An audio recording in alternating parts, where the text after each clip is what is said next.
podcast, the only podcast called Never Seen It that's worth listening to. With us tonight, Mr. Daily Dares, aka Filipino Grigio, aka Alex Gallego, Mr. Ghost Nerd 88, aka Justin Holden, return special co-host, former friend of the show, Mr. Toner, aka Anthony Girardi. And then there's me, Boots Too Big. A former friend. I did say a former. Yeah. I mean, I've been called worse by Adrian. That's true. At least it wasn't a racial epithet. Yeah.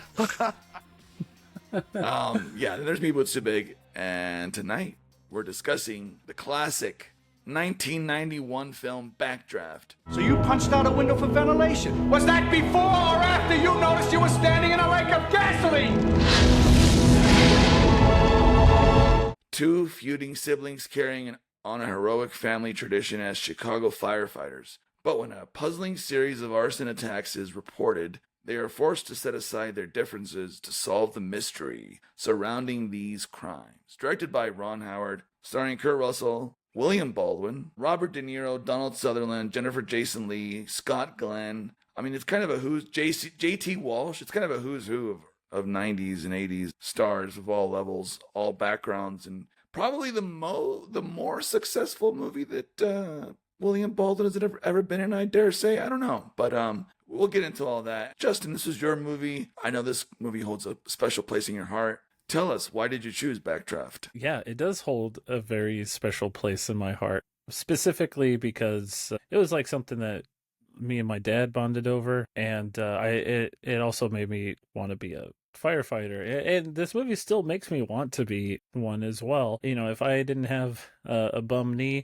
I would totally try to do voluntary firefighter things and whatever I could to get into that community. But at this point, it's kind of like a fever dream. No, not a fever dream, but it's a fever dream in some sense.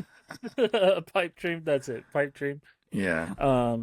But yeah, no, it was a movie that I bonded with my dad over in the past. He was before my parents got divorced, he was a part of fire protection. So he was the guy that would go clean restaurant intakes. You know, they get all greasy. He'd go in there and clean those, make sure that they're fire safe, and he would also do inspections. And he was my own personal firefighter at one point in time in my life. Yeah. Up until he lost his job, so it wasn't that he lost his job. It was more on the lines of he just stopped doing it because it was his own business.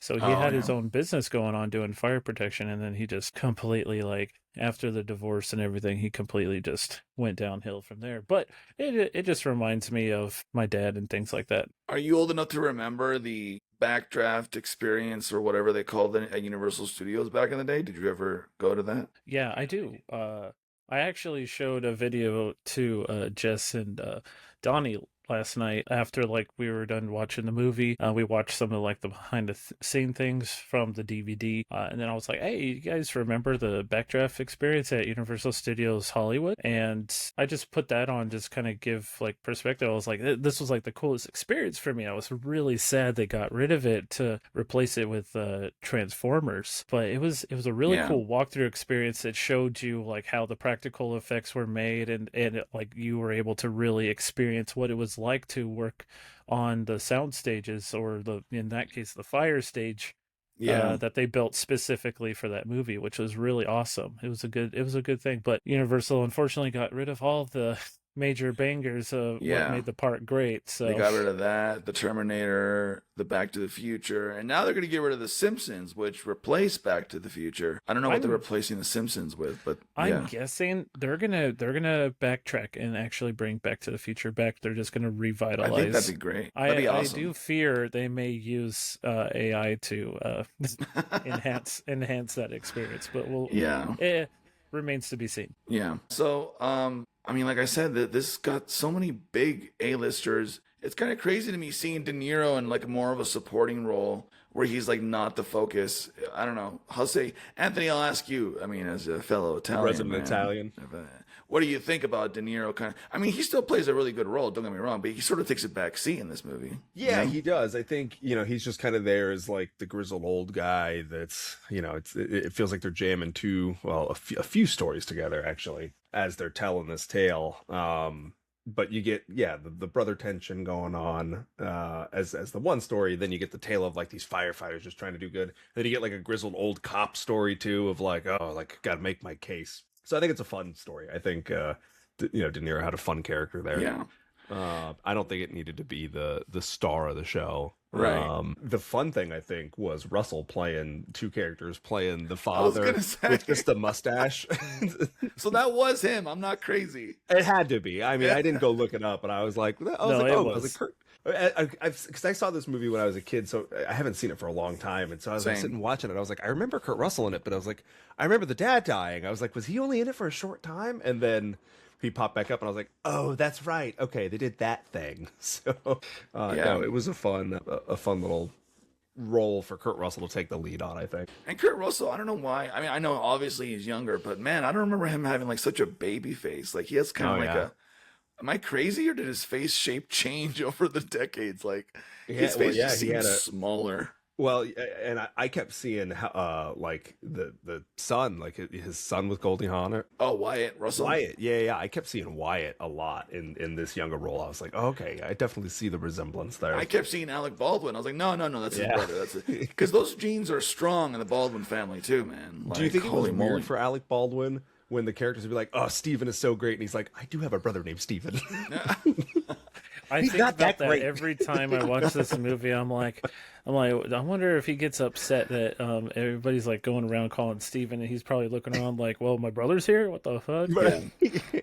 That's got to be tough to have that many siblings in the industry and like not be successful as any one of them. Like the Skarsgårds kind of have. They don't have that problem as badly, but like I feel like Stellan Skarsgård, obviously the dad, is the most famous, and then like, what would you guys say? Bill is maybe second or first after.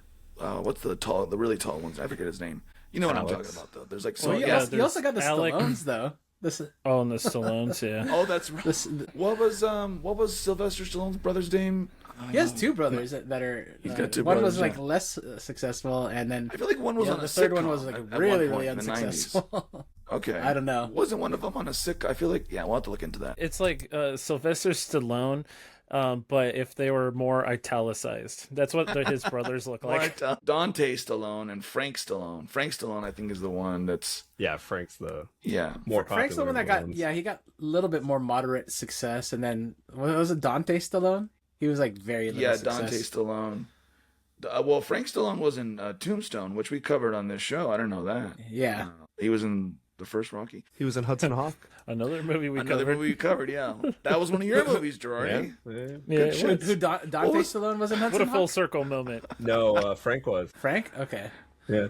What was the movie we covered where like you asked Arnold what you thought about one of the actresses, and he's like, well, she was like 13 or something. You hit him with that 1-2 punch. Do you remember, Girardi, what movie that was?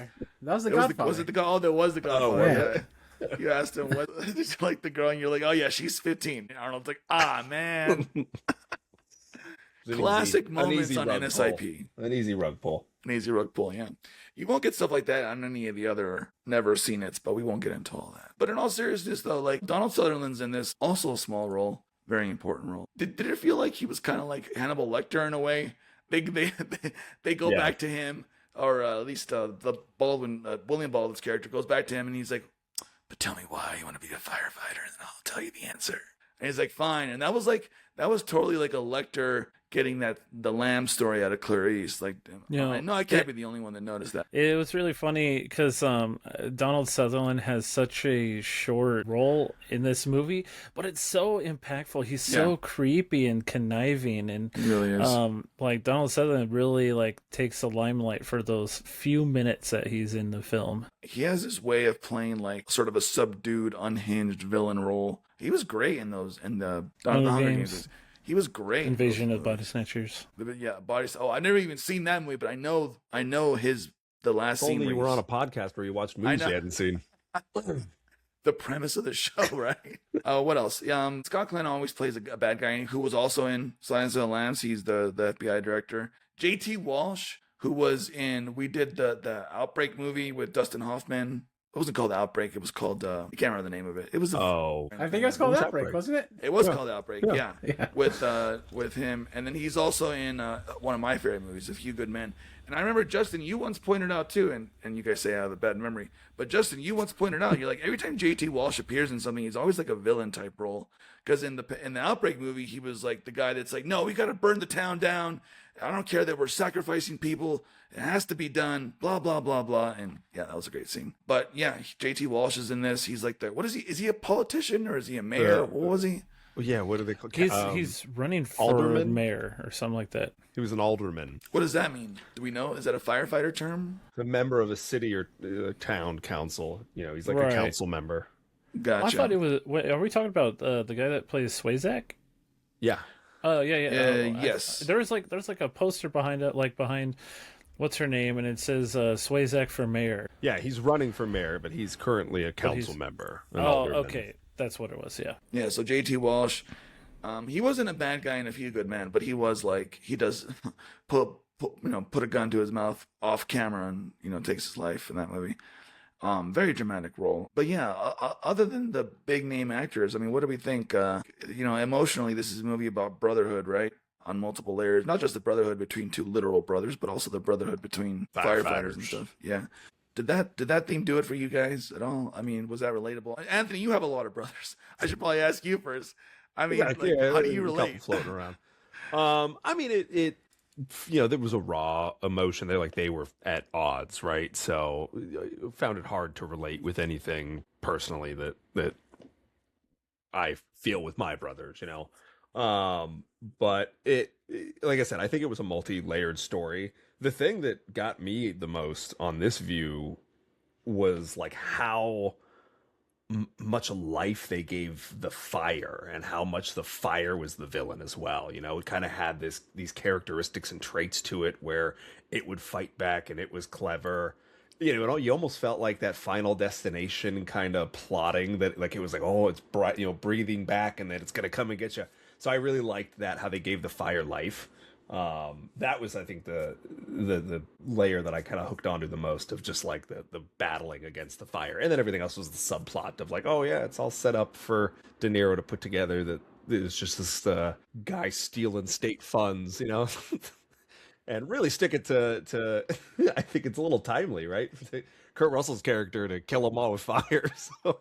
And that fire felt like you said, not only it felt like a villain because it was real, because this was not pre CGI, but it was in the days before CGI was as Yeah, it was all practical fire. Yeah.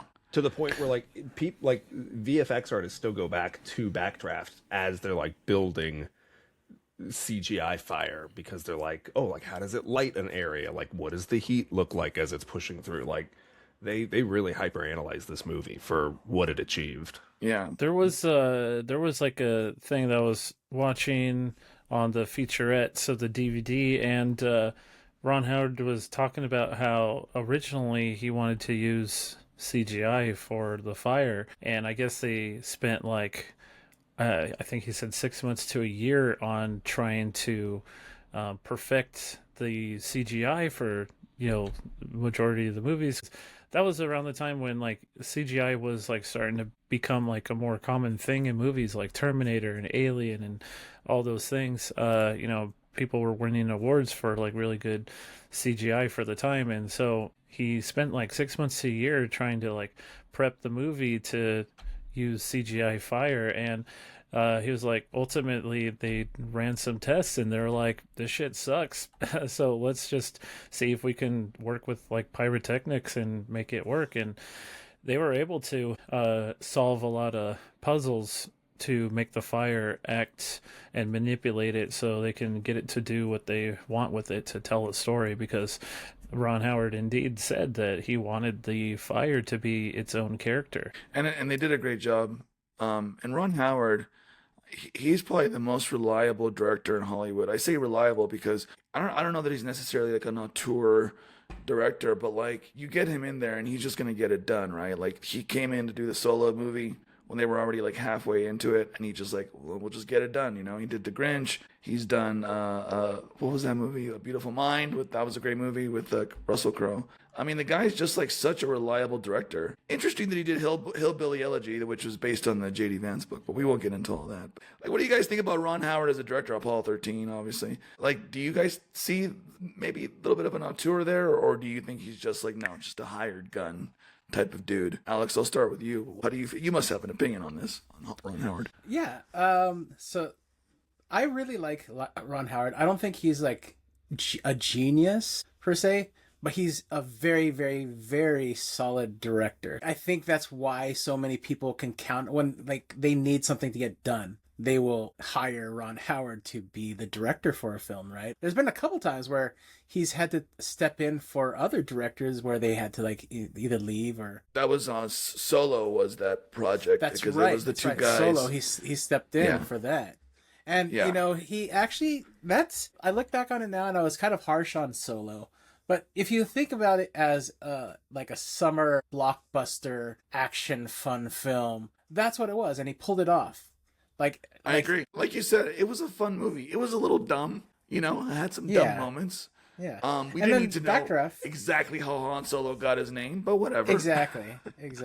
But, you know, that's what I felt about Backdraft. I think Backdraft was a very, very, very solid film. And it's really good. It's a well-told story.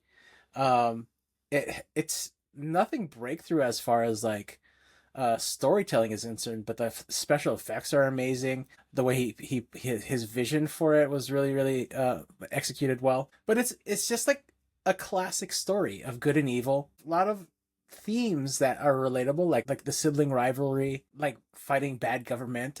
I can't see how that's relevant at all right now. There's just, I mean, everything is running smoothly. I can't tell you what's going on that's relatable to this. What's going on today? Yeah. But no, it's all great. It's all groovy, baby. There's no problem with anything. Justin, I'm curious. This is your pick. So yeah, what do you think about Ron Howard as a director? I would say relatively consistent. I think he has a lot of influence in movie history. He has a lot of really solid films under his belt. He's a pretty solid director, pretty solid actor. Was it Happy Days? That's where he got his start, I think he got a start as there. a child. It was, it was Leave It to Beaver, right? Something like that? No. It was Andy Griffith? Andy Griffith, yeah. Andy Griffith, yeah. He was a little boy. Yeah, he's Andy been in the Griffith Show, business starring Andy Griffith. Yeah. And little Ronnie Howard. My favorite Ron Howard role was the narrator in Arrested Development. Like that's iconic at this point. I did not know that. That's he wasn't pretty even. Cool. It wasn't meant to be that way, and then I forget how it happened. He was just reading it out loud, and they're like, "Be the narrator," and then they just did it, and it's great. So I love that his brother was in this. You guys have to know who his brother is. The guy with the hair right here, the bald guy. He's in all of his movies, I think. What's his name? Clint Howard? Clint Howard, yeah. He was. What was it? Was he in Waterboy? Was he in Waterboy? He's like, I believe so. Like, I am not a handsome man, but that's good stuff. Anthony, what do you think about Ron Howard as a director? I'm sure you have an opinion on this. I agree. I think he's relatively consistent. I think he knows how to make an entertaining movie, like all of the Tom Hanks Da Vinci Code movies Ron Howard did too. And I mean, I feel like that was, I don't know, maybe like 5-10 years after National Treasure, but it was like kind of that same vibe, right? So yeah, I think this is similar, of that kind of fast-paced driven story. The only thing I didn't like was the montage that went on to show how much time Billy Baldwin was spending at the firehouse. It was the early 90s. Come on. You gotta have a montage. You gotta have a montage. You know, speaking of that montage, I think out of all the movies we've covered on this show, this montage actually had like a little bit of value to it, because it's like they're showing you like the everyday thing, like pass the time, everyday thing that firefighters have to go through. It's like, oh, we're not just fighting fires. We want to show you that we do other things. We rescue cats from a tree, or wash cars, all that good stuff. We catch chickens. Catch chickens on the freeway. Yeah, dude. It was a very solid montage. Like you can't. There's Yeah. nothing wrong with it, to be honest. Like It's just I don't Yeah. know. It showed the passing of time. It did. At this point, I feel like the montage doesn't age well. So I think looking back at it, it's just like, okay, it's a sign of when it was made, right? It's Right. Yeah. definitely a fingerprint. Yeah, nobody but really no, does montages these No, days. it's just you just kind of keep I mean, moving the story to be along. fair on Anthony's point, though, it's like if we were to have like a modern day montage, it just seems lazy and just slapped in, you know. And I think that's that's what it is. Yeah. Is that like They montages do are work in kind of musicals strange. still, though. Musicals, Yeah. I was gonna say Yes. rom-coms, comedies in general. Comedies always do montages. But for like, some you think reason. about why for it works sure. in a musical, it's because Yeah, half of the thing exactly. of a musical is the music. In a Exactly. montage, they're putting a song to it, right? Because you need something Yeah. to carry it. Like if you Yeah. just had it without a featured song, then it's musical- going to fall apart. Is a giant montage. That's You know, that carries a soundtrack. montage aside, I love the way they shot Chicago. Like Chicago feels like its own character too Yeah. in this movie. Yeah, I agree. There's a shot where they're at a park and you see the skyline behind them, off in the distance, and I was like, "That's beautiful." Like that. Yeah. That a film look right there is what people today want to emulate. But back then they just shot on film. That's all They they really did. make a point to like showcase a lot of like landmarks in this film. Yeah. Like Yeah. the Chicago, like the river, the Great Lakes or whatever. Yeah. And then they also have a lot of scenes on the classic Universal backlot as well, and sound Yeah. stages that they used. You can definitely tell. There's like, Yeah, you like can see the especially escalator in the beginning background. stuff. Just kidding. You could like the A tour beginning goes scene. by. That was the one of the buildings from the backlot for sure. They're Yeah. able to dress it up to look like whatever they want. And I failed to mention the female cast of this movie, which I want to go back to really quick. And then, by the way, this movie does not pass the Bechdel test, for those of you wondering. But Jennifer that Jason scene Leigh, in the fire truck didn't? What? no, so the Bechdel test is two named female characters have to have a conversation that's not have anything to do with a man. Oh. so and Well, on those metrics. Fail. In honor of Arnold, I thought you said the backdoor test. My The bad. backdoor test. Yeah. I misheard. Oh, it passed Jennifer that. Jason It passed Leigh. that one. Yeah, it did pass Fire that truck. one. It passed that one in flying colors. Jennifer Jason Leigh is such a cutie. I think I was saying this in the Discord. I was like, I forgot how pretty she still is Dude. very pretty, but Rebecca De Mornay, dude. she's She also was- really pretty. She is gorgeous. And she's been on a ton of stuff She's as like a well. 90s, like 80s hottie that becomes a Yeah. 90s MILF. A 90s MILF. I like that. You know what I mean? I like that, yeah. We're at the 30-minute mark. So, Arnold, if you're in the chat, go ahead and swivel your hips for us while you're in there.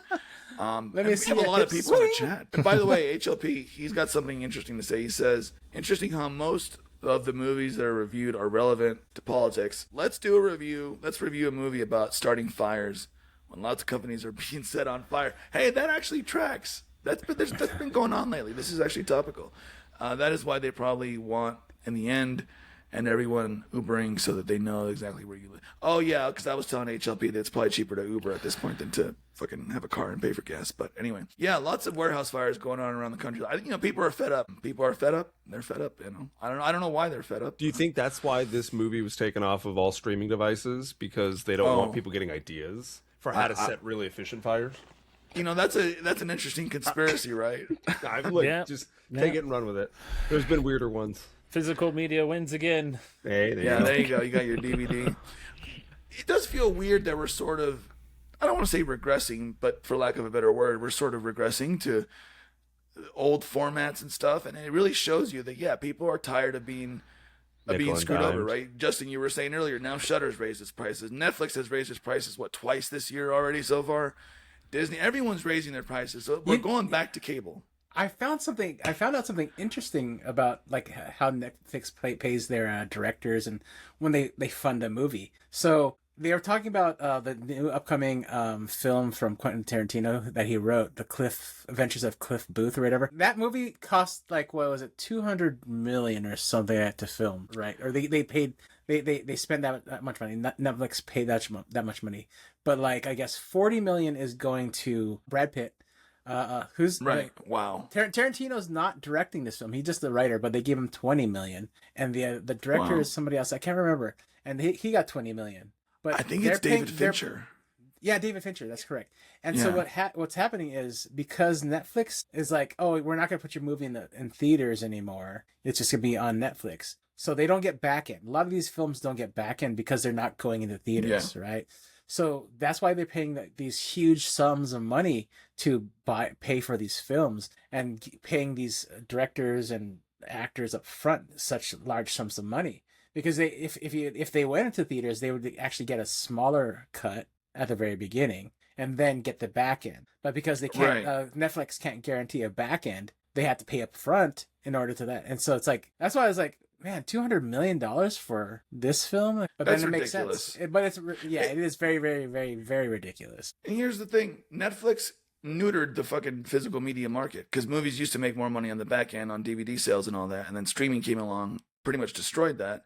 And now Netflix is having to raise their prices because they need the money because people are not, going to the theaters as much, right? So it's like, where do you draw the line? Like, how do you have a balance of like streaming, but also some theater releases and still make a little profit somewhere in the middle? I don't know. It's kind of their own fault. They sort of became their own worst enemy, I guess, in that sense. Does Netflix have a warehouse somewhere?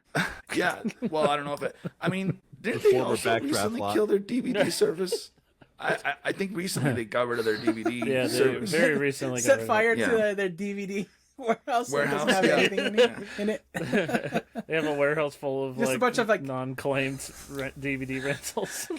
No, it's just a bunch of the slip covers for all the DVDs they're all empty. Yeah. Yeah. Well, tomorrow that warehouse is going to become an AI data center warehouse, so that's going away too, and everything's eventually going to be replaced by a data center. I think they're even trying to build one in your neck of the woods. Well, no, Arnold's not here tonight, but in the desert, they're trying to build a data center. Yeah, Have you in guys heard about Coachella. this? In In Coachella. Coachella, they're trying to build a data center. Or India. Well, I'm everybody sure there's knows- already one in Nevada and San Diego somewhere, I'm sure. Everybody knows the good thing about the desert is there's a lot of water to, Yeah, oh yeah. Yeah, flood so into much that water data center. So to go on. What do they say? One AI prompt is like a bottle of water or something like that. Water which you need to put out fires, like in the movie Backdraft. You see how I brought it back? that was See how- what we call we do the full weed on the circle, show. We do the gentlemen. weed. Yeah. Oh, But yeah, okay.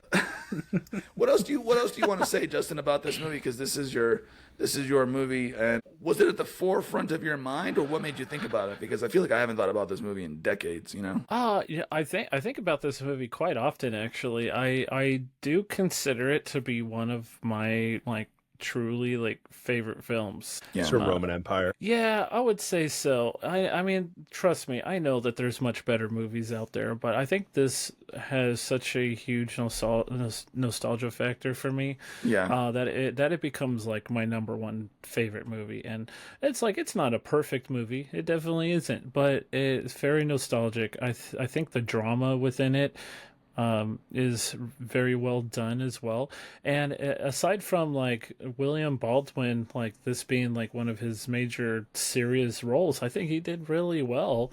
Albeit some corny scenes here and there. I think coming from Biodome to doing something like this is, or is it reversed? I'm not sure when His other Biodome brother came did out. I think that was Billy Baldwin. Oh, or, was it? or No, There's Steve. Stephen Baldwin, Stephen Billy Baldwin. Baldwin, who is just AKA William Baldwin, Right. and then Then Alec in Baldwin. that case, for this Baldwin in particular, I think for them to take on such a serious dramatic role that has a little bit of thriller to it, I think they did an extremely good job, and very surprised that they didn't really expand beyond this film. But Kurt Russell, though, man, Yeah. he takes the fucking show in this movie. Yeah. He has some good films under his belt. I think this movie really showcases his acting ability, because he's playing this guy that is taking the reins. He had to raise his brother after his father died, and he's playing that. He's playing the father figure, and he even says in the movie, he's I raised you, and you just go off and do your thing, and it's you don't appreciate me, and it's damn, when he's talking to his brother about that, I'm damn, dude, it's that's some hard truths that he has to like realize what like, because they're both in the wrong in their own way, but you have this younger brother that he spent his time raising, just kind of like going off and trying to do the next get rich quick scheme, because at the beginning, like, the bartender's like, oh, I have all your cards from all of your like career adventures, and being a fireman is going to be the next thing on that list. And I think what Steven was trying to nail in to his brother is that, like, is this really something that you want to do? It's like, it did Dad really inspire you to become a firefighter, or are you just doing this to get on the next get rich quick scheme? And I think he, as an actor, Russell Crowe, William Baldwin, Kurt Russell. Kurt Russell really nails it in, and it's a believable character. Out of all the characters in this movie, Kurt Russell's Steven really sets up the stage for the events to come later on in the movie, and it does end up becoming like a full circle thing where, Brian finally realizes, he's like, whether both his dad and his, spoiler, both his dad and his brother end up dying in this movie. And at the end, he kind of just has, it seems like he now has the respect and the responsibility that, like, okay, I know what this job's all about. I know what I need to do. And now I can move on and continue, like, the family tradition of being a firefighter. But it took a lot of, like, convincing from his older brother to realize that, hey, like, is this really what you want to do? Like, I'm not trying to bully you out of this, but I'm trying to show you the reality of what you're getting into. It's not just like you can pick up and go like in an Amazon warehouse or anything like that. You can't just like don't set fire to the boxes warehouse. Or just don't set fire to it. Yeah, but it's just like it's not a regular job that you can just take those risks, because he even says, he's like, no, you have a bad day here, someone's gonna die. Yeah, I love that moment at the end where Kurt Russell's, he's being rescued. He looks over. He's like, "That's my brother, right there." He gets the shit kicked out of him. God damn it! Yeah, he gets the shit kicked. And by the way, Kurt Russell, I was reading about this. Kurt Russell did a lot of his own stunts in this movie. So much so that they credit him in the I didn't watch it myself, but they credit him in the credits as one of the stunt people. Him and William Baldwin, apparently. Like, and the guy that plays X. I think, Scott Glenn did it too. Yeah.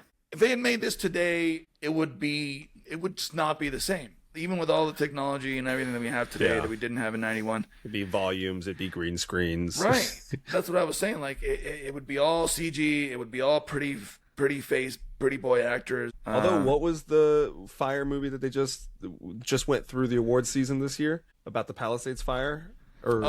Was that a movie or a documentary? No. It was about the school bus. I don't know, actually. Oh man, yeah, there was that one that, I mean, it was all CGI fire, but it looked really good. Did it look? Yeah. So I mean, I haven't seen it yet, but there is a Backdraft 2 that came out in 2019. We were talking about that. They made a Backdraft 2. Yeah. Donald Sutherland and William Baldwin both reprised their roles in that movie, but they're the only two that reprised their roles. It came out in 2019. I heard nothing about this movie. Yeah, Backdraft 2 and a bottle of Yoo-hoo. Electric Boogaloo. And am I just biased because I was raised in the 90s as a kid? Like, did movies back then just have like more, I don't know, manly looking actors? Am I crazy, or is that just like I'm looking at it through a weird lens, a modern lens or something? Because I feel like back then, I don't know, like there just weren't as many pretty boy actors in movies like this. Like, what do you guys think? I mean, I don't know. Baldwin and Russell are both pretty boys. That's true. Right? Yeah. I mean, I honestly think William Baldwin is the best looking out of all the Baldwins. Yeah. Oh, really? That's interesting. I think so. Yeah, but like Scott Glenn's a great actor, by the way. Nothing against him. He's a plays rugged looking, like good looking dude. Yeah. rugged. That's it. But you would see what it right there, rugged, right? Yeah, I'd There's a say difference. Russell is rugged too. I wouldn't classify Billy Baldwin as rugged though. I think he's the pretty boy there. He's definitely a pretty boy for sure. Where does De Niro rank? I guess he's older in this movie, so he's a little bit on the grayer side, right? He's rough around the edges. Yeah. He's a rugged guy. He's a rugged guy. He's rugged. But like, you look at the actors now, you look at like Timothy Chalamet, which we talk about him too much on this show, but I'm just using him as an example. There's nothing rugged about him, and he's Paul Atreides. Like, I don't know. I guess it doesn't always have to do with looks, but I just noticed that it just seems like casting back then was just a whole different vibe than it is today. What's that Timothy actor's Chalamet is a name lemur. from The Boys? He's a Lieber? He's a lemur. What's that actor's name from The Boys? He's kind of but he's been Starr? acting for Or Carl for a Urban. while. No, Yeah. Carl Urban, yeah. He's pretty Yeah. rugged. Yeah. But he's also been acting for a long time too. Yeah, he's I guess Yeah. that doesn't count. more grizzled. Well, he was More like grizzled, early 2000s. That's when he was making his mark, right? Like with some of the J.J. Abrams stuff. Yeah. I think so. He's the Yeah. best Judge Dredd. But to be fair, like, Chalamet is a good actor. Austin Butler is a good actor. Zac Efron has proven to be a good actor. I'm shocked at how good of an actor that guy is. Dave Bautista. Dave Bautista, yeah. And look at that, wrestler turned Yes, actor. Arnold. Bieber's married to Haley Baldwin. Oh, he is. Yeah, is that what Arnold's talking about in the chat? Yeah. Yeah. No, that's what Arnold's talking about in his other chat. He's importing those into our chat, I think is what's going on. He's accidentally getting the two chats confused. He's sending us stuff that he's meaning to send to like his OnlyFans chat. Oh my god. Right. Anyway, well, yeah, that's Backdraft. So I was confused about one thing. So the whole subplot with the investigating of the fires. So to be clear, what's his name? The guy, Scott Glenn's character, he was behind it for political motivations, or what was the He motivation? discovered the plot, and he was like, "This is like they're making cuts that are getting firefighters killed, all for a profit. So I'm gonna take them all out individually, not start big fires." Like he was creating the backdrafts to smother the fire, so it would just kill the targets. And blow out the fire so it's not burning anything That else doesn't down. seem so bad. I mean, Well, he was protecting his brotherhood. He was protecting his brotherhood. he was Luigiing a couple of guys. Okay, again, might be relevant for the times. I don't know. I don't know why. Absolutely. That's it. That's so. I did not get that, but Yeah. now that you explained it, that makes so much sense. And I honestly can't blame him that much. If I'm being honest, I get. Hold on, it. wait. Let's just Wait, say I get. Hold it. on. You didn't see that earlier on until now? I thought he was mad about something and he was in cahoots with JT Walsh's character, but JT Walsh's character was a whole nother story because JT Walsh's character was the person he was trying to get, right? He was trying to get him Eventually, in the end. like Eventually, Yeah. right. But we didn't was even the know last that one. Scott Glenn was the guy Until the doing end. it. Like, We yeah, they just knew- misdirected to Kurt Russell. Like, Yeah. for a while, like I said, I'd seen this movie and I was still going like, wait, is this Kurt Russell? I was like, I thought it was the other guy. Like, it's a little last minute, but towards the end there, I was like, I guess it was Kurt Russell. Wow, okay.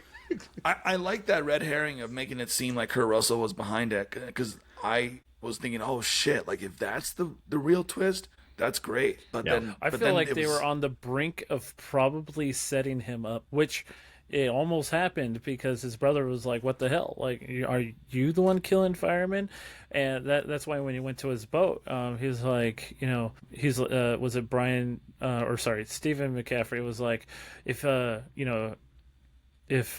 he said something along the lines of like, if you could look at the way you're looking at me or something like that. There's like a quote he says is like something like that, and then that's where it's like, oh, okay, so now Steven is aware that Brian, his brother, is suspecting him of arson or killing all these people, making these fires or these backdrafts in particular. It was a very nice touch.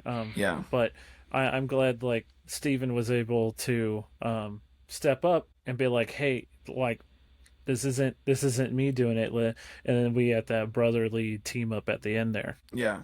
I also like how this movie did that thing that you only see in movies where De Niro's character walks in when J.T. Walsh's character is having that press conference. He's like, you got to answer for this. And he throws down all the files and all the presses there. And it's like, I don't know if that would happen in real life, but it's still such a dramatic moment that works in this movie. He's just like, here's all my proof. Isn't De Niro the perfect guy to do that though? It's like I He can't is. picture anybody else doing that in this Yeah. film.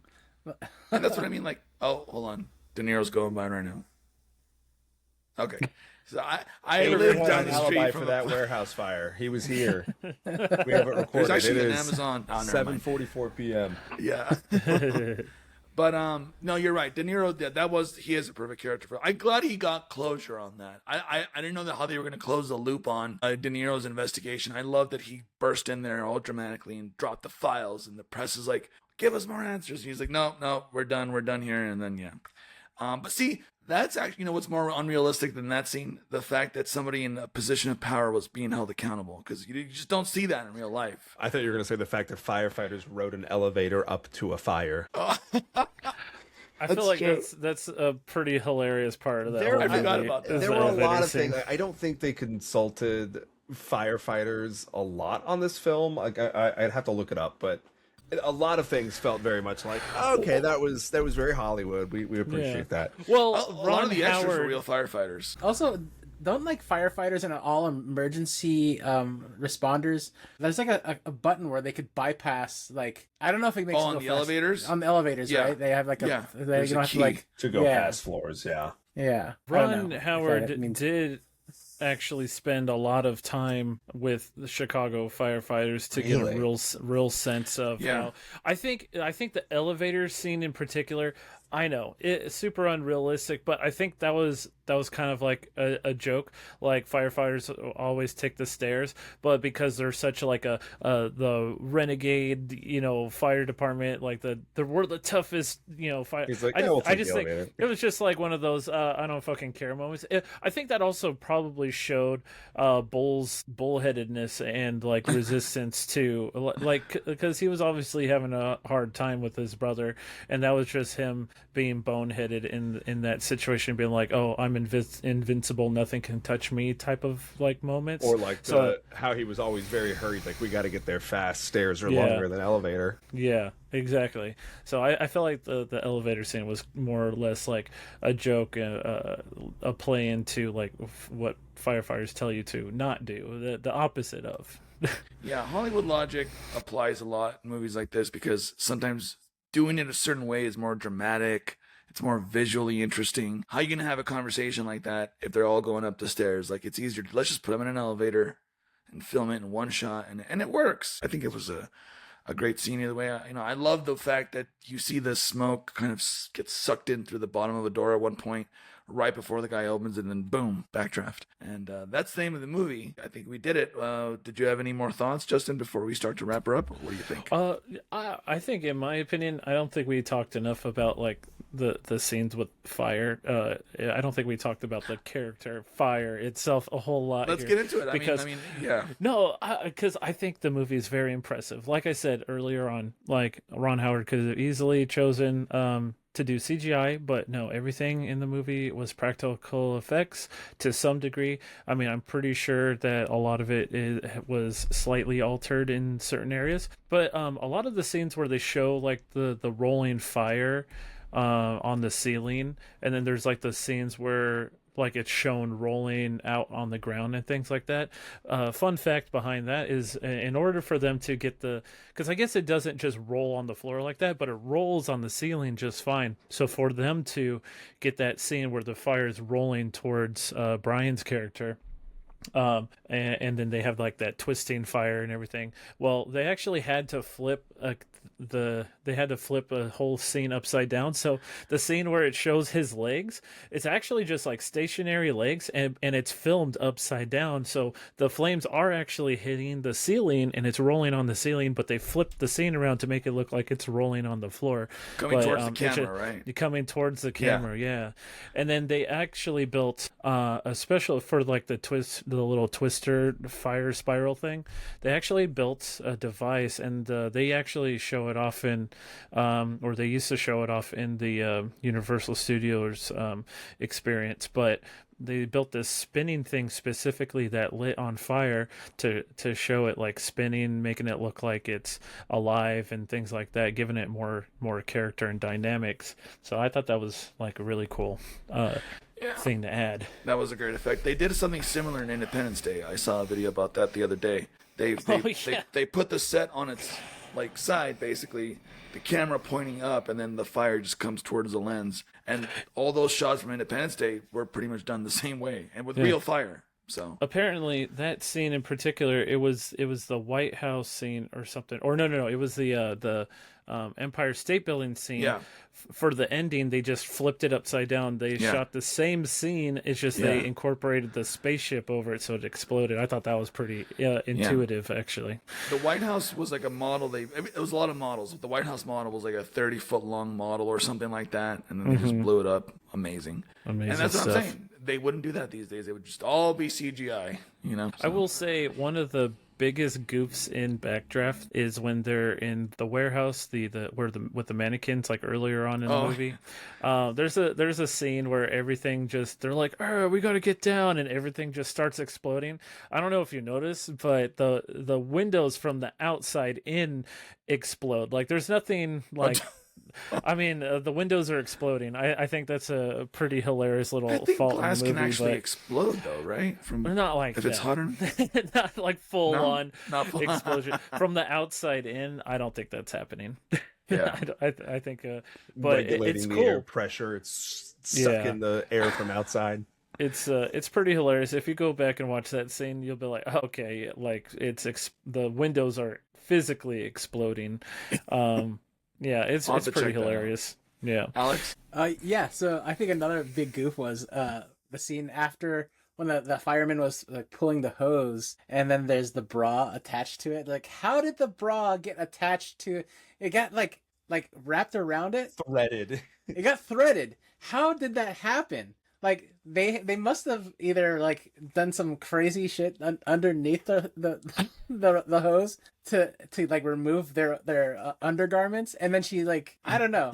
That was just weird to me. It's like he's pulling the hose and he had to unhook it to remove the bra. I don't know. Yeah, I thought that was like the physics on that don't math. It's possible that they were using the hose for other purposes. Maybe it was a raucous roll in the hose. Yeah, it just got caught. Like when or you maybe that's not a hose. On. Yeah. Where's Arnold? We need Arnold for this part. This is his expertise.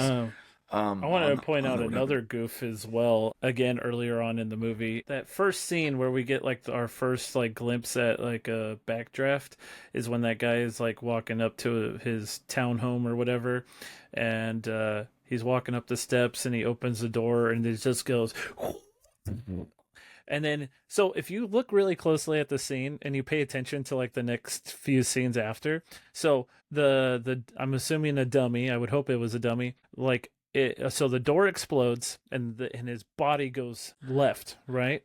Yeah. His body goes left away from the car. And then the next couple of scenes later, you notice that he actually goes through the windshield of the car. But if you look really closely, you see the mannequin going far left away from the vehicle. So that's another little goof as well. There was a shot where someone goes through a window earlier in the movie and it was clearly a dummy because the way it folds like this. It was like that's a dummy. No body would physically fold like that unless it's like an extraordinary amount of pressure or something. I don't know. Yeah. But it's funny. I didn't catch the one you're talking about though, so that is interesting. The biggest thing I related to was Kurt Russell's character in the sense of him trying to chase after his ex. I was like, bro, why are you doing that? You guys are divorced. Like, move on. You know what I mean? Like, come on.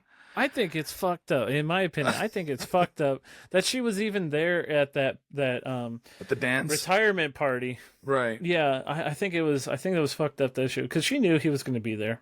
She knows that he probably has like an issue with her seeing someone else. So I'm assuming so early on. I don't know who the other guy she was seeing and what his role was with being there, but I feel like it's kind of messed Wasn't up he like another captain or a lieutenant at another station? Like he was a fellow firefighter. Yeah, probably. Regardless, she knew that he was going to be there. She's a badge bunny. Yeah, she sure liked herself some firefighters. She loves those men in the uniform. She loves the smell of smoke. High visibility turns her on. Anybody else notice, by the way, that every single firefighter was smoking when they were putting out the fire? Yeah, I love that. Every one of them was just like cigarette like they've already been inhaling a bunch of smoke, and then they're like voluntarily smoking. Yeah. It's like a stasis at this point. That's another like cool, interesting thing I noticed that I just remembered is you notice they're all smoking and everything, but there's a scene where Kurt Russell's character is just he's like it's showtime, and then he just goes in without a mask, and then you have his little brother going in with the mask, and I'm like, okay, like I think that was a pretty neat little detail to add, because it's like he's used to the smoke at this point. He's used to inhaling Well, at one point it. he tells him like save your oxygen, or save your whatever, oxygen, air. yeah.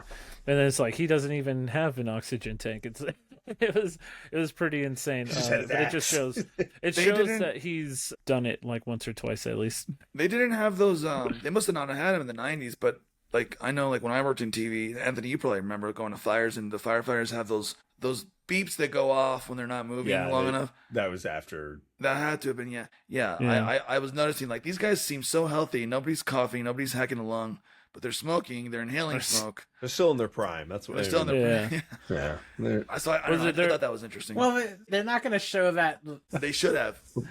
Damn it. I wanted to hear the type of shit. They did mention in the They movie, gotta they're show like, them as heroes. the thing about firefighters is that firefighters die young or something like that. Yeah, pretty. What did you guys think about the big chemical warehouse finale? Because that's obviously this whole movie is set up for that big blockbuster scene. I think that scene is what makes the movie one of my favorite things about that movie, like is ride. that scene in particular. You're along for the ride, you're in it. It almost feels like you're there. The way they set it up is like you're there with them, like trying to get through this maze of fire. And but I mean, what do you guys think about that? Most modern shows or movies would have like one or two little fires in the beginning, and then they save up for the big one at the end. This movie was like, no, we're gonna do fire scene after fire scene after fire scene, and then we're still gonna have a major fucking fire scene at the very end in the warehouse with the scaffolding and the pipes and the barrels, and it was huge. It was a huge set piece. Like, this movie must have cost a ridiculous amount to make just for all that alone, all the different fire set pieces, which were all great, by the way. Propane budget. The propane budget. Hank Hill was on the case. But yeah, I loved it. I loved that last fire scene. That was honestly made the whole movie worth it, building up to all that. I think it's interesting to think about. This came out the same year that Terminator 2 came out, because like that end scene kind of felt reminiscent of the end scene of Terminator 2 with like the slag pit. Like here you also had Axe and Bull like over the fire pit. It's like both movies this same year, and funny enough, Terminator 2 like swept all the special effects categories that year, which Backdraft lost out to. So Hans Zimmer, even though the soundtrack to Backdraft is amazing, Hans Zimmer still lost out to Terminator 2's soundtrack, which is crazy. That's great. I mean, Hans Zimmer has been killing it for decades. Actually, no, Beauty and the Beast won original score. Oh, did it? Oh, yeah. Well, there you go. Damn. Well, that's, to be fair, unfortunate. That score fantastic. To this day. Julie I think Andrews. Disney has a warehouse somewhere. Wood. Julie Andrews? What does she win? No, Wood. Oh, gotcha. The movies of the early 90s to late 90s, I mean, just banger after banger after banger. Obviously, there were bad movies, but I don't know. There's something about that era. There's something about this movie, the whole aesthetic of it that, like you said, Justin, very nostalgic. Just the way it was filmed. Visually, the beautiful skyline shots of Chicago were great. I love the ending scene. I love Stephen Baldwin going off. William Baldwin. I call him Stephen Baldwin. William Baldwin going off into the sunset, literally into the sunset in the fire truck. And then you get that awesome wide shot of the city panning up and stuff. Like, what a way to end it. Like, the whole movie is a ride, right? It's just a ride, and it's a good ride. So I like how they didn't really end the movie, because they had like the words that it's like, oh, there's like 1,200,000 and whatever firefighters this day. But they didn't really end with like a fun fact. They just ended with like, there's this many firefighters. We acknowledge the firefighter. No other fun fact at the end. But yeah. Also, it makes you want to go to Chicago, which I've never been. But it looks like such an old timey city. Yeah. And it's like, living in Denver, like I'm a lot closer to it now than I was, obviously on the West You Coast. could take a but train. I could take a train, yeah. It would take 55 hours to get there, but Fun. yeah, I could take a train. And I'd love to go to Chicago. Like, it looks like New York, but in the middle of the country. I don't know. It just has a big skyline similar to New York. Or one of these days, go check out the Bean. Maybe get Arnold to come with me. Arnold says, that main Backdraft song, it is so fire. I see what you did there, Arnold. They use it in the original Iron Chef Japanese show.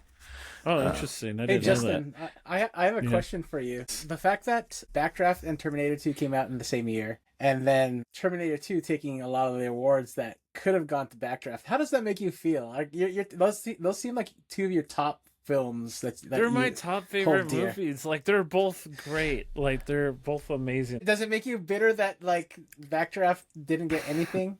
Or at least, like, No, it didn't doesn't. get It doesn't make me acknowledgement? bitter because Terminator 2 deserves it. It is the best action film of all time. I love that I don't movie. care what anybody Yeah. says. Yeah. No movie like I love like the Mad Max movies. I love Fury Road, but Terminator 2 is going to be the movie. If you've never seen like Terminator and you're like, oh, I want to watch some like really big blockbuster action movie, that's always going to be the number one movie, especially if you've never seen it. My number one action film, Orgasmo. Orgasmo. But dude, Action you haven't gotten a packed. Terminator 2 since Terminator 2. No movie sci-fi action epic has come close to Terminator 2. Don't you guys think? I mean, honestly, what's the closest thing to Terminator 2 that we've gotten since Terminator 2? Sci-fi? Like sci-fi Like, action? sci-fi action, just something on that scale, something that with that Aliens, quality of story.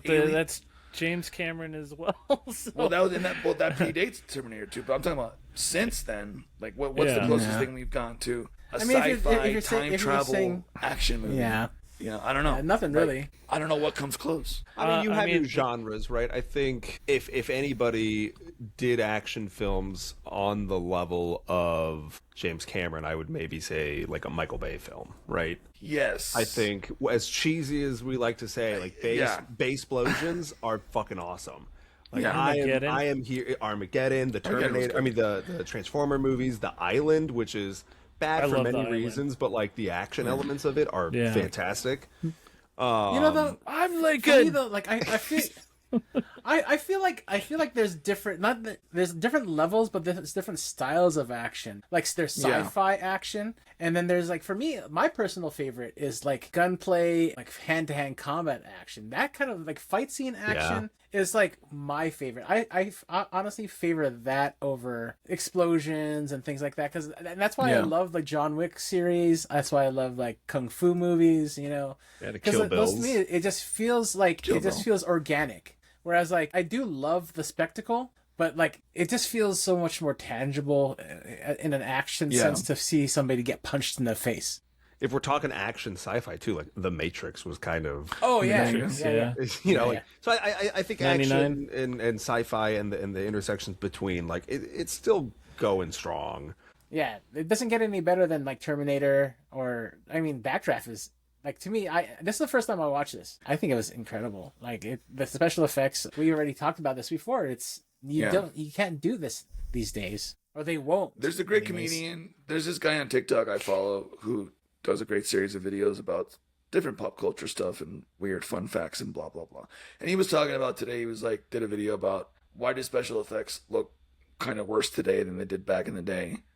Jurassic Park, right? Even this era of movies. And he was basically saying, like, look, like, there's companies that only do VFX, and the studios go with the lowest bidder. So you're getting a studio that was the lowest bidder, working under very tight time constraints, and sometimes those companies go under. Like famously for the Life of Pi movie, that studio went under, and they won an Oscar. So you're not getting the best; you're getting the cheapest studio to do the VFX for today, and under a time crunch. So that's part of probably why the reason why VFX don't look as good today in some respects. Obviously, they're better in a lot of ways, but HLP says he asked about the Fifth Element. What do we think about it? Personally, I think Sci-fi that action. sci-fi. I think the sci-fi action. The action wasn't like super memorable to me, but it helped carry the story. If that makes any sense, it's like because I it think wasn't Fifth like Element is a more character driven movie than action. Like there's a lot of action in it, but I think it's more focused on like the characters, the camaraderie, the comedy, more so over the action. The action, when it did happen, it was very, very cool, stylized, over the top. But ultimately, I think Fifth Element just had a really good like sci-fi story to tell in general with their fun, silly little characters. It wasn't like Michael Bay bombastic. It was action enough to be able to be like, ooh, and then help carry the story. But then the characters really were, like Justin said, character driven. It's also kind of unfair to compare modern movies with James Cameron at his prime, right? Because that was like peak James Cameron. He's still a great director. I think James Cameron making Avatar movies would argue with you on that. Yeah, well, and I like those. I like them, but it doesn't hit the same. I don't know why. Maybe I'm just old. I haven't even seen the third one. Technological advances that they are making on like water modeling and like CGI for water is fantastic. Insane.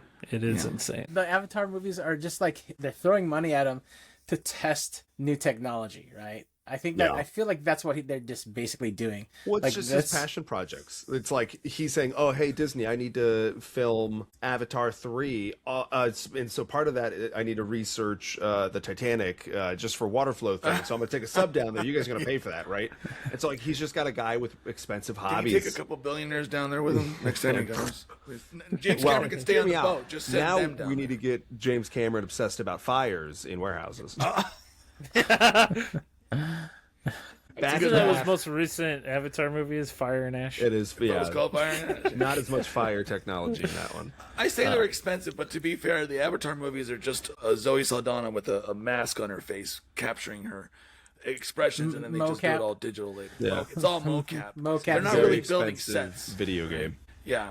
I think Backdraft, in its own sense, kind of like led the way for like special effects, especially how fire is used and manipulated in future movies. Because I don't think any movie involving fire was at this level, and quite frankly, like we probably wouldn't even have all these like really cool like firefighter movies if it weren't for like movies like Backdraft. I don't think any movie holds up like any firefighter movie. Ladder 49, whatever other firefighter movies are out there, there are quite a few. None of them have had the same effect as this movie, and I think this is why Spider-Man. He saves people from fires. That movie, or one of the Spider-Man movies, he saves somebody from a fire. He saves people from CG fires. When I was a kid and Backdraft came out, I remember my dad buying me and my brother little fireman outfits, and we would go into the backyard and we would play like Backdraft. We would play firefighter, and it was cool because I would have like my cowboy boots on. I'd have my yellow jacket on with my red hat. I had like a backpack with like fire hose stuff, like similar to like the Ghostbusters pack, but it was like for firefighter hoses and everything. And I remember one time I got in really big trouble because you know those blue plastic pools or whatever. Yeah. So I was going around like trying to check for fire, and I used my boot to kick in the plastic pool, and I kicked like a piece of it out, and I got in so much trouble. Because you flooded the whole yard or what? Because I didn't flood the whole yard because it's those small kiddie pools or whatever. But but my parents were pissed because I broke it. They were more mad I broke it than anything. So. Oh. Well, there you go. But anyways, gentlemen, that's the movie. That's Backdraft. Let's go around and do our final thoughts. I'll start with you, Justin. Give us your final thoughts on Backdraft. Yeah, Backdraft, definitely bias here because it's a nostalgic thing. Reminds me of a lot of like my childhood and my dad and all the firefighting equipment that he used to get me. And honestly, like the special effects in this movie are phenomenal just because they're practical. The fire that they produce in this movie or are able to like manipulate in this movie is just so jaw-dropping and inspiring on what they can do with something that is seemingly untamable, and they were able to really latch on to the things that they developed to kind of make the fire, manipulate the fire to do what they want for certain scenes. And I'm sure it was literal hell. a lot of the actors had to endure high intensity heat. A lot of them had to be set on fire for, which is why they were credited in their stunts, because the guy that plays Axe, he was lit on fire. They were saying that he was lit on fire for like 4 takes, and he was explaining that like for every take he had to like wiggle it, especially for the ending scene where he's holding on to Kurt Russell from falling. They had to like ignite him to shoot that scene on multiple different times, and he was saying that he like it got to a point where like when he was kicking around, he kicked some of that like igniter fluid into his pants, and it ended up melting his underwear off, and he was like getting singed on his balls or something Holy like that. shit. So so a lot of the actors actually endured some actual pain and intense heat during the filming of this movie. And Talk about lighting a fire under your ass, huh? for real though. But it's really inspiring too to see these actors that normally, like these days, they would definitely have like stunt doubles to do most of the work. But it's always cool to see like the actor be like, I'm very invested in wanting to show the accuracy and being involved in wanting to do these stunts, because in real life these people, they have no choice. Firefighters have no choice. Like if you're a firefighter, you have to go in. You're the one that's going to be like the first person to try to stop this fire, whether it's like a building on fire, a house on fire. They're going to be there to go in and deal with it. And I think I have a lot of respect for a lot of the actors in this movie to be able to do these stunts, to endure being lit on fire, to endure the heat. So yeah, phenomenal movie, wonderful story. It does, admittedly, it is a little corny in some places, and that's okay. It's the 90s. I let it slide. I definitely give this movie a 5 out of 5 for me, regardless of like the little mistakes here and there. I just think that the mistakes in this movie just show like the human Hollywood side of things, and I think that's okay. It's a pass. It's a pass for me. Some other movies that make mistakes like this, I probably wouldn't give it so much of a pass. Backdraft, 1991, fantastic drama thriller about firefighters, and I think that's a very inspiring movie that still, even to this day, inspires me to be want to be a firefighter. This movie also, like I said before, I don't think any firefighter movie has ever come close to beating out this film in any sense. I think Ron Howard is a phenomenal director. I think he did enough research to understand things that happen in the firefighting community and just life in general. 5 out of 5. Ghost Nerd 88. You can find me on Instagram. I believe I'm Ghost Nerd 88 on Letterboxd now, so go find me on Letterboxd. I have a lot of movies and reviews, some of them funny that you can read if you want. But that's my whole spiel. Thank you, Justin. Appreciate that. Anthony, what are your final thoughts on Backdraft? Yeah, I like this movie. Like I said, I think it depicts fire as a character really well. So it definitely fits that vibe of like, oh, let's take this inanimate object and this thing that's not usually not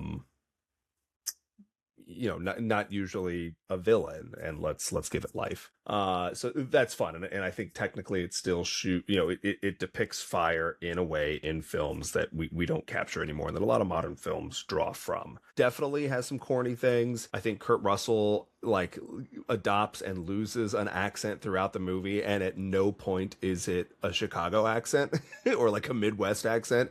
It's just like weird things that he picks up and drops. So like that one, I'm like, oh, you could have done a little something there. I also had read that Brad Pitt was almost cast in Billy Baldwin's role, which could have been fun, and then he didn't get it, and he ended up doing Thelma and Louise that year. Boys, right? Yeah, right. He's a total pretty boy. I think definitely had some better acting chops. Maybe not that early in his career, but definitely hones it. So that starts to call into question of like what could have been, and then there's like the elements of Sutherland's villain and how it played very similarly to Anthony Hopkins in Silence of the Lambs, which came out the same year. Again, the similarities to Judgment Day. could just be that all these studio execs want the same thing, right?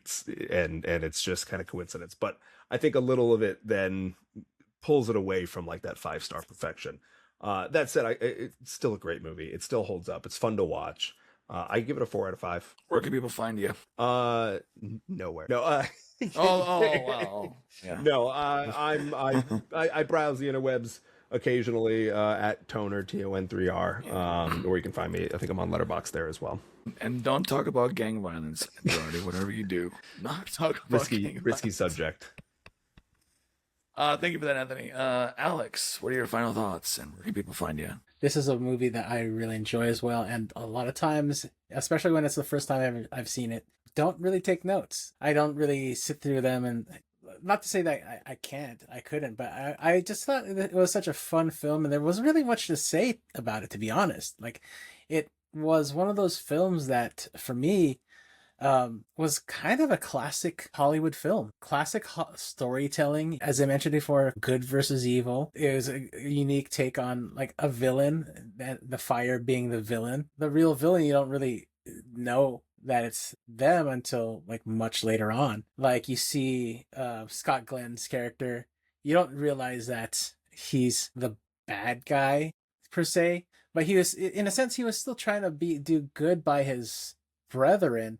It was just one of those like things where, like, how they say a real bad guy doesn't know that he's the bad guy. And the same thing too with Swayzak. Swayzak. He comes off as a bad guy in a sense because he's a politician. He kind of seems conniving, and you kind of disbelieve that he is the bad guy for a little bit because the arsonist, whoever's committing these crimes, is like going after all these politicians, and it seems like he's just trying to protect himself, right? Until you get the evidence, and at the end of the day, you don't really know or even get a feeling that he is the bad guy, the true bad guy. So you kind of like put it off to the fire. The fire is just the villain. Ron Howard is just like a very consistent, strong director, and I believe that he's just the classic go-to director. If you want the job done right, you can count on Ron Howard. The casting was well done, especially for like the who's who of like 90s acting. If you look at Donald Sutherland as the bad guy, he comes off a little over the top, yet I think that's what he was going for. That's fine, because that's the 90s for you. This is also kind of a time capsule. This style of film would never be made today. From the montages to like the special effects to even like some of the politics and the visuals, like a firefighter smoking after like putting out a fire. I think back then it was kind of tongue-in-cheek, kind of a joke, but today it's like they take their health a little bit more seriously. I know a lot of firefighters don't smoke, speed running cancer. Exactly. But other than that, I think it's a very great film. I really loved it, and I give it a 4 out of 5. You can find me at Daily Dares at all the socials. Oh, nice. Is that Tony the Tiger? No, this is the guy that I met. Oh, put a shirt on, gentlemen. No, I'm kidding. He's a wrestler. Right, well, come on. We're the wrestle. You guys want to wrestle? No Arnold tonight. So no sleep-o-meter, but I'll give my quick letterbox. Hold on, review. he said he has a sleep-o-meter in the chat. Does he? Yeah, he has a. Oh, Yeah, that's he definitely right. did. Okay. Somebody read that off for. Let's do it. We'll play the You know what? drum I'll roll read and it. the snooze meter. Yeah, hold on. I'll read it for Arnold. Let me prime my. Let's get ready for the Arnold snooze-o-meter. All right, and Arnold says 4.5 out of 5. out of 5. 4.5 out of 5 for me, and a Z rating of 0. Wow. Yeah, that's great. Gotta do the That drum means that roll. he- Gotta do the drum roll. Oh yeah. Hold on. Oh yeah. And my Z rating is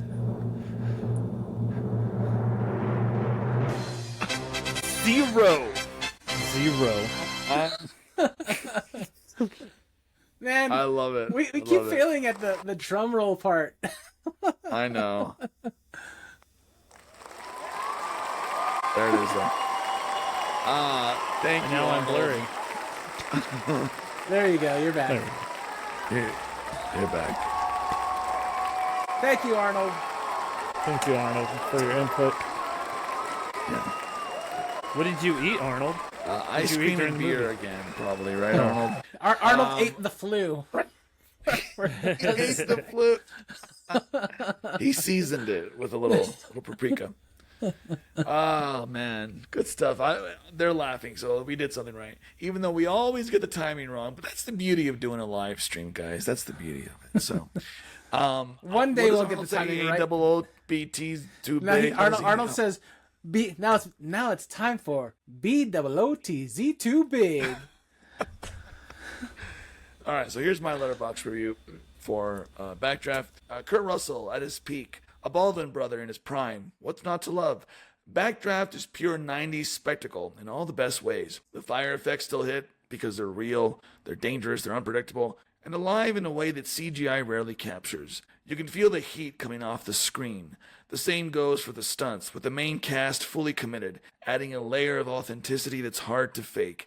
And then you've got Robert De Niro and Donald Sutherland, both showing up in smaller but crucial roles and elevating the whole thing with their presence. More than anything, Backdraft feels like a time capsule of a bygone era when big studio films leaned on practical effects, movie star charisma, and just enough chaos to keep things thrilling. It's messy, earnest, and undeniably entertaining.